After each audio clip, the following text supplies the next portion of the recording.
नमस्कार बंधुओं, I am back. मैं एक बार फिर से आप सभी के सामने हाजिर हूँ नवग्रह की सीरीज में एक नए और अंतिम ग्रह के साथ। जी हाँ, हम बात कर रहे हैं केतु ग्रह की, जो आज नवग्रह की सीरीज में हमारा आखिरी छाया ग्रह है, जिसके बारे में हम बात कर रहे हैं। जैसा कि मैंने पहले भी बताया था कि राहु और केतु को छाया ग्रह के रूप में माना जाता है।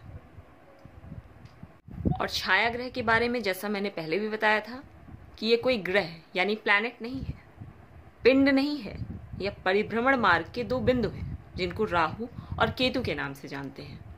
तो राहु ग्रह की चर्चा हम अपने पहले वीडियो में कर ही चुके हैं और अब बचे हैं केतु महाराज, इनकी भी बात कर लेते हैं। तो वीडियो को शुरू करने से पहले जैसा कि आप सभी जानते हैं कि एक विनती है हमारी कि हमारे चैनल को लाइक कीजिए, शेयर कीजिए और अधिक से अधिक लोगों तक पहुंचाइए। तो बात करते हैं कि केतु ग्रह की। चिंता बिल्कुल भी मत कीजिएगा, मैं आपको आखिरी में केतु ग्रह से बचने के बहुत ही कारगर उपाय बताऊंगी, तो मेरे साथ वीडियो को अंत तक सुने। बंधुओं, जिन व्यक्तियों की कुंडली में केतु खराब होते हैं, ये सबसे ज्यादा असर हमारे मन पे करते हैं, हमारे मस्तिष्क पे करते हैं, यानी माइंड पे। करते क्या हैं? वैराग्य पैदा करते हैं, उदासीनता लाते हैं यानी इंडिफरेंस, उच्चाटन करते हैं, मोह भंग, डिसएंचेंटमेंट, तड़प पैदा करते हैं, यर्निंग, नीरसता लाते हैं। अगर केतु ग्रह हमारी कुंडली में खराब है तो यानी ये हमें मानसिक रूप से कमजोर कर देते हैं। डिप्रेशन की समस्या ज्यादातर लोगों में देखने को मिलती है जिनके केतु की दशा खराब होती है। ऐसे व्यक्ति खुद को हमेशा अकेला महसूस करते हैं। आपने एक गाना सुना ही होगा, कहने को साथ अपने एक दुनिया चलती है, पर चुपके इस दिल में तन्हाई पलती है। जी हाँ, बिल्कुल, आपने बिल्कुल ठीक समझा। भीड़ में रहकर भी इन लोगों को लगता है कि ये अकेले हैं। यानी आप शादी में गए तो हैं, लेकिन आपके मन में शहनाई नहीं बजेगी।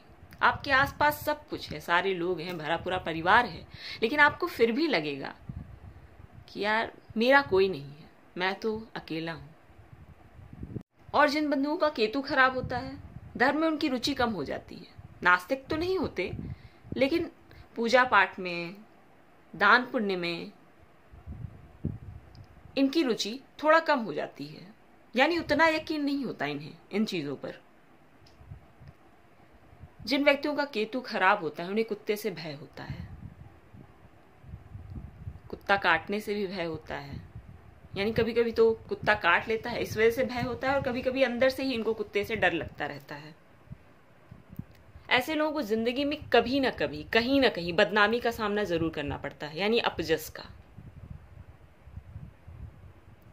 केतु हमारी इच्छा शक्ति को कमजोर कर देता है, यानी विल पावर को। विल पावर होता है ना, जैसे कोई बीमार है, कुछ लोग बहुत जल्दी रिकवर होते हैं, तो हम कहते हैं ना यार इसका विल पावर अच्छा था, इसने अपने आप को बहुत जल्दी रिकवर कर लिया। और कुछ लोग बीमार होते तो हैं, लेकिन मन से अगर हार गए तो आप जानते हैं कि चीजें उतनी जल्दी ठीक नहीं होती। तो मैंने पहले भी बताया कि हमारी सोचने की क्षमता को कम कर देता है, छीण कर देता है केतु। अगर केतु हमारी कुंडली में खराब है तो हमें हमेशा शक, वहम और डर ये बना रहता है। यानी अगर आपकी शादी हो गई है तो आप अपने पार्टनर पे शक करेंगे, अपने बच्चों पे शक करेंगे, अपने बिजनेस पार्टनर पे शक करेंगे।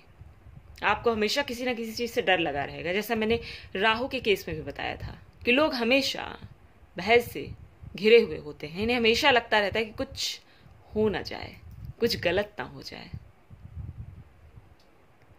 मैंने राहु के केस में भी बताया था कि इनकी जो समस्या होती है वो इमेजिनरी होती है, यानी जरूरी नहीं कि इन्हें समस्या है, बट ये सोचते बहुत हैं। इनको लगता है कि यार कहीं ये हो ना जाए, कहीं ऐसा ना हो जाए, कहीं वैसा ना हो जाए, तो ये हमेशा सोचते ही रहते हैं, इमेजिन करते रहते हैं चीजों को। इन्हें जीवन और मृत्यु का बहुत भय होता है, यानी डेथ से ये बहुत ही घबराते हैं। सब कुछ एकदम नॉर्मल है, अच्छा चल रहा है, लेकिन इनको लगता है यार मैं मरने वाला हूँ। थोड़ी सी प्रॉब्लम कुछ हुई, थोड़ा सा शरीर में कोई समस्या आई, इनको लगेगा मैं मर ही जाऊँगा, क्या मैं मर जाऊँगा तो ये कैसे होगा, वो कैसे होगा, मेरा बिजनेस कैसे चलेगा, मेरी फैमिली कैसे रहेगी, मेरे बच्चे कैसे सर्वाइव करेंगे। ये सारी समस्या इनको बनी रहती है। मन में एक फोबिया होता है, जैसे कह सकते हैं किसी ना किसी बात का, किसी भी बात का फोबिया इनके मन में बना ही रहता है। इन लोगों का काम बड़ा सुस्त होता है, यानी आलस, लेजीनेस। आलस से इन व्यक्तियों में बहुत ज़्यादा होता है। हमेशा चेहरे पे मलिनता छाई रहती है। लगता है ना देख के, आज दिन भर मुंह ही बनाए टहलता रहता है, इसको तो देखने का ही मन नहीं करता। तो बिल्कुल ऐसे व्यक्तियों का केतु खराब होता है।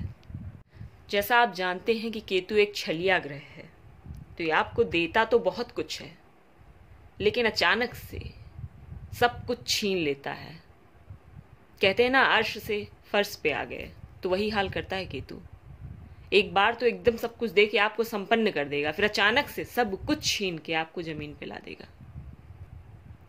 ऐसे व्यक्ति अपनी ही समस्या में उलझ कर रह जाते हैं, अपने आप में खोए रहते हैं। क्या सोच रहे हैं, क्या कर रहे हैं, ना आपको समझ में आएगा, ना इन्हें खुद को समझ में आता है। और जब ऐसा होता है तो आप जानते हैं लाइफ स्पॉइल हो जाती है। केतु धोखा देने और पाप करने के लिए हमें बहुत उकसाता है।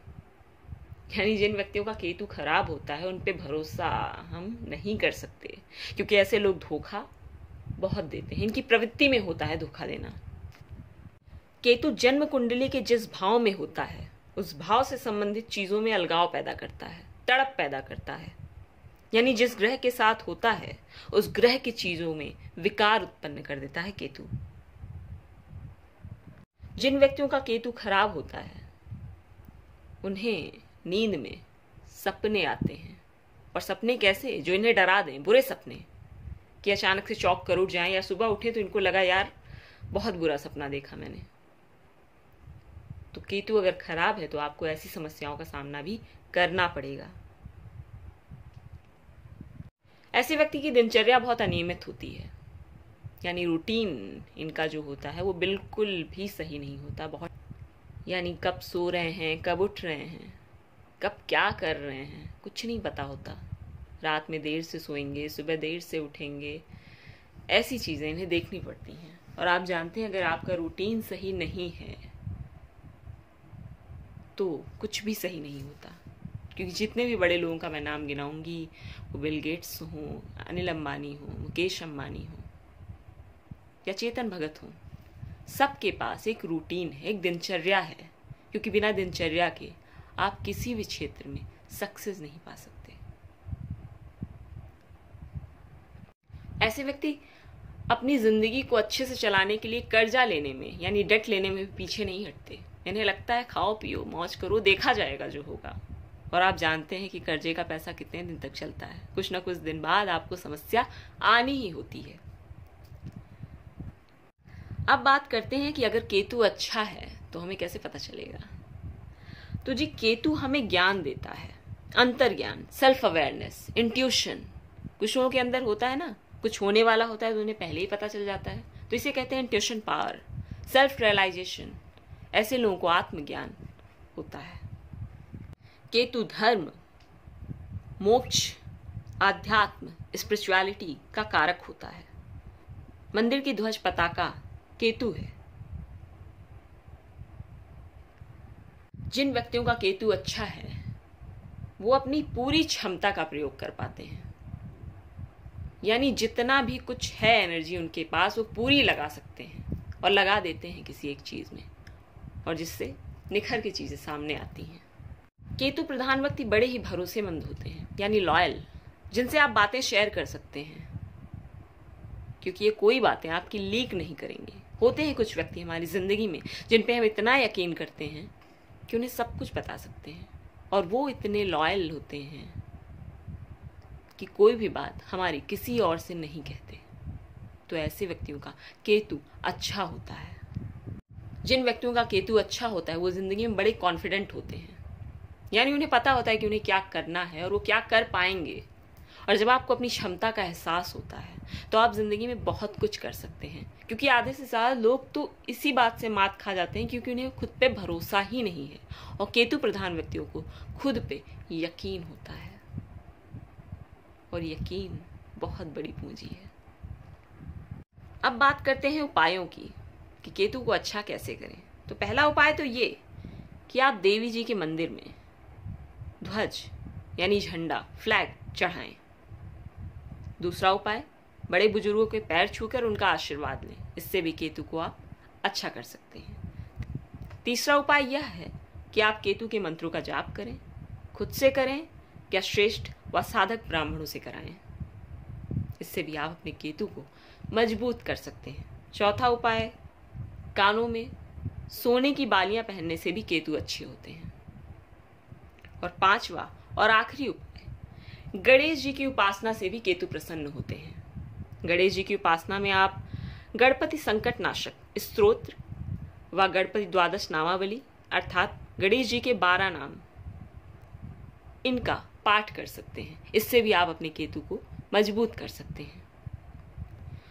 तो बंधुओं, हमें आज्ञा दीजिए, हम फिर से आपके सामने हाजिर होंगे किसी एक बड़े ही रोचक तथ्य के साथ, किसी बड़े ही रोचक उपाय के साथ। तो तब तक के लिए खोज करें, अनुभव करें, आनंद को प्राप्त हो जाएं। लाइक करें, शेयर करें, सब्सक्राइब करके जुड़ जाएं। जय हिंद, जय गुरुदेव, जय भाग्यनेत्रम।